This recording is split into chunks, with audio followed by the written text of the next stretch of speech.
આજે અમે જૂનાગઢની ગલીઓની મુલાકાતે આવ્યા છીએ। પરિસ્થિતિ એવી છે કે ઘણા દિવસોથી સફાઈ કર્મીઓ આંદોલન ઉપર છે।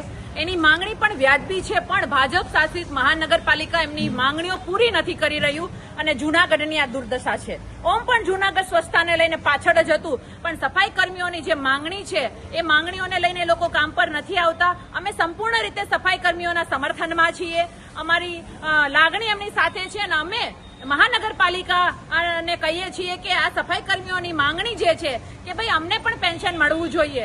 એ લોકો સફાઈ કરી અને એને સ્વાસ્થ્ય એનું બગડી જાય છે તો પોતે સ્વૈચ્છિક રીતે નિવૃત્તિ લઈને એના વારસદારને નોકરીમાં લાવી શકે, આ પણ એક નિયમ હોવો જોઈએ। તો આવા અસંખ્ય 2-4 મુદ્દાઓને લઈને એ લોકોની જે માંગણી છે એ માંગણી મહાનગરપાલિકા ભાજપ શાસિત જે મહાનગરપાલિકા છે જલ્દીમાં જલ્દી પૂર્ણ કરે। અમારું સમર્થન એમની સાથે છે। બીજી વસ્તુ કે એ લોકો જે માંગણી કરી રહ્યા છે વ્યાજબી છે, કારણ કે ઓલરેડી એમની જે માંગણી છે એ રાજકોટ મહાનગરપાલિકા અને ભાવનગર મહાનગરપાલિકામાં આ જ નીતિ નિયમો જે માંગણી કરી રહ્યા છે એ જ નીતિ નિયમોના આધાર ઉપર કામ થઈ રહ્યું છે। તો જૂનાગઢ મહાનગરપાલિકાને વાંધો શું છે? તો સફાઈ કર્મીઓની જે માંગણી છે એ તાત્કાલિક પૂર્ણ કરવામાં આવે અને અમારું સમર્થન એની સાથે છે। અમે એના આંદોલનની સાથે છીએ।